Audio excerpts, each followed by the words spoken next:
السلام عليكم، مرحبا بكم في فيديو جديد. في فيديو اليوم نحب نشكر قناة بلا قناع على خاطرها خلتنا نكتشفوا أقوى مواهب في تاريخ تونس. جاء شيخ نلقى روحي نموت. هاي يا حليلي انا روحي الروح ما فيهاش. هذه شربة هني، شربة والبريك كله هني. ها كرش متاع مرترية اخس اش نعمل بها ما ضمر عندك 3000 ياي. فخلونا نمشي ونشوفوا شوية مواهب، وسامحوني على الفيديوهات خاطرني خايف من الكوبي رايت. ألف ما هيش بنت عائلة؟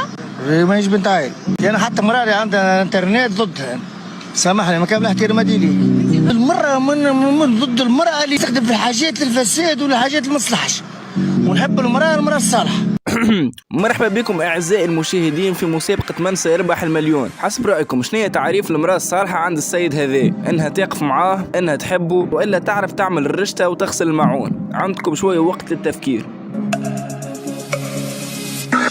موت على المرأة الصالحة، مرأة تغسل الماعون، طيب الكسكسي، طيب المقرون، طيب الرشتة، طيب المرأة هذه جاهم بين مرأة ما تعمل شيء، لا طيب لا تغسل. والإجابة الصحيحة تغسل الماعون وتعرف تعمل الرشتة. شو نقول توا خبر حزين للبنات على الآخر. أي طفلة كانت ناوية باش ترتبط ولا باش تعرس بالراجل المزيان هذا على الآخر وما تعرفش طيب الرشتة والكسكسي وما تعرفش تغسل الماعون، ننصحها أنها تتعلم في أقرب وقت قبل ما تفوتها الفرصة.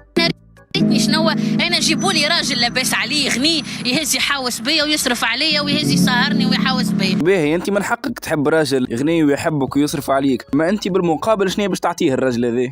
حتى ونمشي معاه وين نحب انا، نمشي معاه وين نحب انا، نمشي معاه للحمامات وسوسه وقمرت ونحوس انا وياه.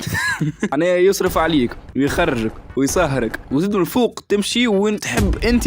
ايوه هو شنو يربحوا الراجل في الموضوع، وزيد على شنو باش يوفر لك هذا الكل وعليه. قريت شويه قرآن اي بالطبيعه، يعني حتى كان انا مانيش مسلمه باش نقرا القرآن، اما ساعات مثال ما تعجبنيش سوره نساء جمله مانيش حافظه القرآن، يعني مثال ثم جمل نسيتهم انا ياسر عندهم تعبير خايب على المرأة. مثال انا يعني عبارة أول مرة نقرأ الكتاب. ليه قص علي؟ تاع أنت كان جيتي قبل الإسلام الكعبة منك كانوا يبيعوا فيها على 500 فرنك، كان جيت أنا فكر الوقت هذاك راني شاري منك 4 تو، وهي تقول لي سورة النساء. والله سلكتها آخر مرة سبيت فيها فسخ لي فيديو.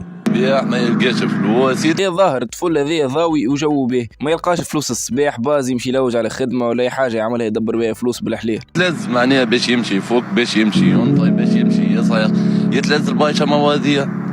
ما عندوش معناها منين يجي بفلوس يمشي شي يخدم، يقولوا لي ما تخدمش اعطيني بيت الطايف، جيب لي البيطايوه نتاع شنيا نجيب له البيطايوه. اي خويا عندك الحق، البلاد اللي ما تخليكش تخدم. معاود لحظه يقول لك جيب شنيا، جيب لي البيطايوه. قدي منين جبتها هذه بيطايوه؟ شكون علمها لك يا دي بيطايوه ذي يا اخي؟ مش بلاصه في الصين اسمها بيطايوه؟ لا حول ولا قوه الا بالله.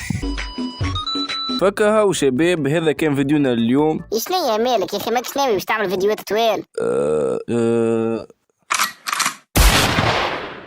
إيه قبل ما يوفى الفيديو حبيت نقول لكم حاجه، اللي الفيديو اللي فات تفسخ على خاطر جتني مخالفه من اليوتيوب، قالوا لي انا تنمرت ولا شنيا، مع اني ما عملتهاش الحاجه هذه، لكن الحمد لله على كل حال عاودت هبطت الفيديو. اللي يحب يمشي يتفرج فيه يمشي يتفرج على روحه خاطر الدعم طايح فيه شويه. وكهو نتقابلوا ان شاء الله في فيديو اخر. فما حاجه اخرى زدنا نحب نقولها لكم، اللي